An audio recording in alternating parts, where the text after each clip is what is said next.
Hi బావా. బావగారు బాగున్నారా? బాగున్నాను బావా. మా లక్ష్మి ఎలా ఉంది? బాగుంది. మీకు గుడ్ న్యూస్, మీరు మామయ్య కాబోతున్నారు. మామయ్య అంటే మా లక్ష్మి తల్లి కాబోతోందా?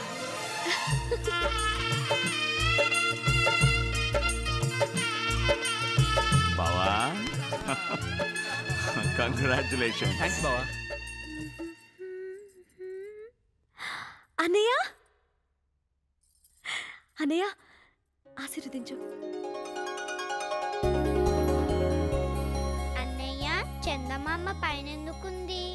ఒకసారి దేవుడు నీ చెల్లెలు అందంగా ఉంటుందా చందమామ అందంగా ఉంటుందా అని అడిగాడు. అప్పుడు నేను నా చెల్లెలే అందంగా ఉంటుందని చెప్పాను. అప్పుడు దేవుడు కోపం వచ్చి ఒక త్రాసు తీసుకొచ్చాడు. అటువైపు నిన్ను ఇటువైపు చందమామని కూర్చోబెట్టాడు. నీ అందం ముందు చందమామ తేలిపోయి పైకి వెళ్ళిపోయింది, నువ్వు కిందకొచ్చేసావు. హాయ్ భలే భలే భలే.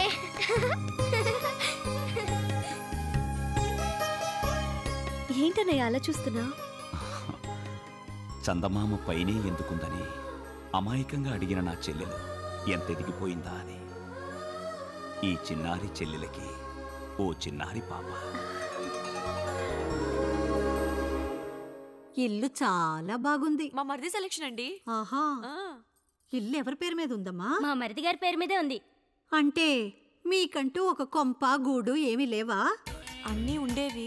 అయితే ఏ దిక్కు లేకుండా మరిది పంచడబడున్నారన్నమాట. ఏం చేస్తాం, కొండ నాలుగు మందేస్తే ఉన్న నాలుగు ఊడిందని బిజినెస్ లో లాస్ వచ్చి ఆస్తులన్నీ అమ్ముకున్నాం. పెద్దనాన్న కొడుకులన్న ప్రేమతో ఆకాష్ మా భర్తని తీసుకొచ్చి తన ఫ్యాక్టరీలో ఉద్యోగాలిచ్చి మమ్మల్ని అందరినీ తన ఇంట్లో పెట్టుకున్నాడు. ఆ ఇవాళ బాగానే ఉన్నారు. రేపు మీ మరిదికి పిల్లలు పుడితే మీరు మీ పిల్లలు ఆయనకు భారం అవుతారు. చచ్చా, మా మరిది అలాంటి వాడు కాదు. అసలు రంగు బయటపడేదాకా అందరూ మంచివాళ్లే. అయినా నాకెందుకులేమ్మా.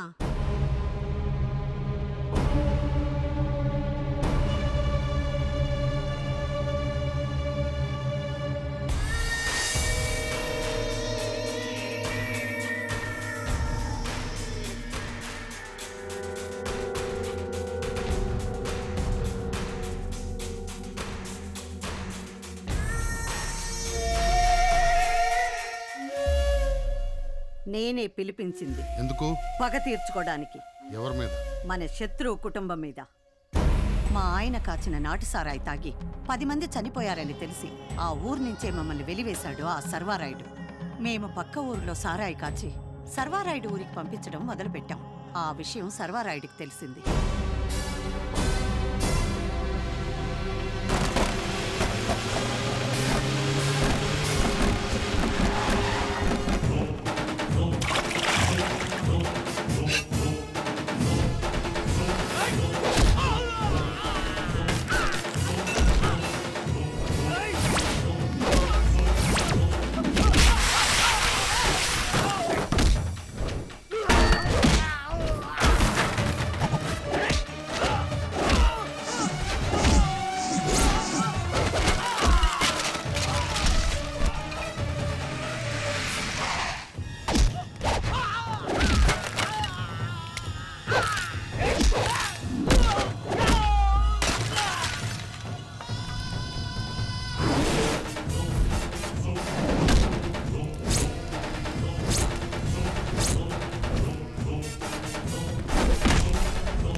అలా నా మొగుడు చావుకు కారణమై నన్ను దిక్కులేని దాన్ని చేశాడా సర్వారాయుడు. సర్వారాయుడు చచ్చిపోయాడని తెలిసాక కూడా నా పగ చల్లారలేదు.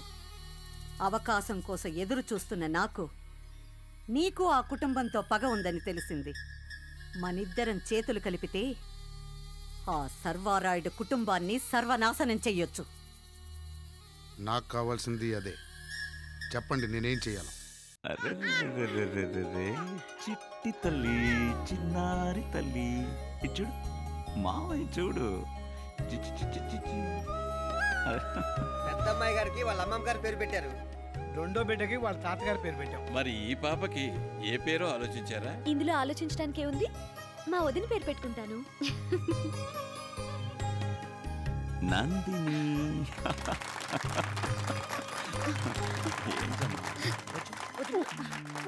నందు, వదిన. అయ్యో, ఏమైంది వదిన? ఏమైంది? ఎంత శుభవార్త చెప్పావు వదిన. కంగ్రాట్స్ వదిన. ఈ రోజు నుండి నా ఇల్లే నీకు పుట్టిల్లు, నా ఇంట్లోనే నీకు సీమంతం, తొలి కాంతి కూడా. సరేనా అన్నయ్య? అమ్మలేని నందినికి నువ్వు అమ్మనవుతాను అంటే నాకు చాలా ఆనందంగా ఉందమ్మా. అన్నయ్య, ఏంటమ్మా? ఈ శుభ సందర్భంలో నువ్వు నాకు ఒక మాట ఇవ్వాలి. అడగరా? నీ కనుక ఆడపిల్ల పుడితే ఆ పిల్లని నా కొడుక్కిచ్చి పెళ్లి చేయాలి. అలాగేనమ్మా. అలాగే అంటే కాదు, మీ ఆవిడ గారిని కూడా అడిగి చెప్పు. నీ ఇల్లు నాకు పుట్టిల్లు, నా కూతురికి అత్తిల్లైతే అంతకంటే ఏం కావాలి లక్ష్మి? I'm very sorry. బిడ్డ కడుపులోనే చనిపోయింది.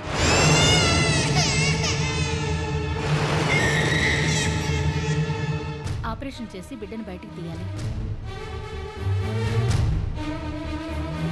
అంతేకాదు, గర్భసంచి బాగా ఇన్ఫెక్ట్ అయింది. వెంటనే గర్భసంచి కూడా తీసేయాలి.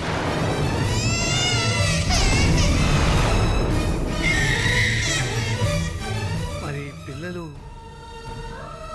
పిల్లల కోసం ఆశపడితే తల్లి ప్రాణానికే ప్రమాదం.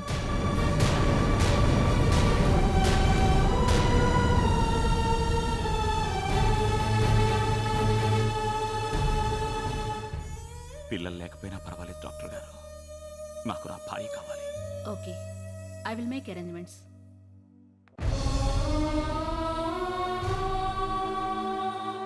బాబాయ్, ఈ విషయం ఎవరికీ తెలియకూడదు, ముఖ్యంగా లక్ష్మికి.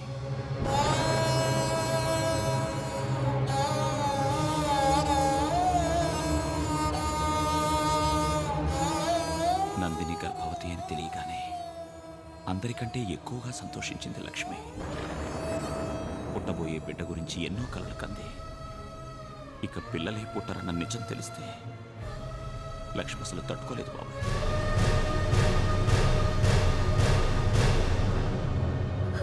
ఆగు లక్ష్మి, ఈ విషయం నీకు తెలిసినట్టు తెలిస్తే మీ అన్నయ్య చాలా బాధపడతాడు. నువ్వు ఊరికే తెలియకుండా ఉండడమే మంచిది.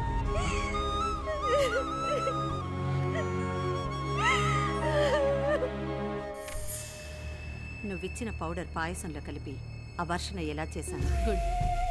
నేను కూడా మీరు చెప్పినట్టే ఆపరేషన్ చేసి గర్భసంచి తీసేశాను. ఇది ఉంచుకో.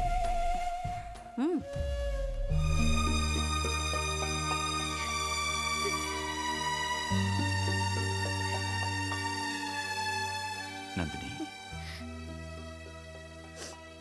ఎందుకు ఇలా జరుగుతోంది? తల్లినయ్యే అదృష్టం నాకు లేదేమో. చచ్చా, ఏం మాటలివే. నువ్వు తప్పకుండా తల్లివవుతావు. ముద్దుల పాపాయిని ఎత్తుకుని ముచ్చటగా గోరుముద్దలు తినిపిస్తావు.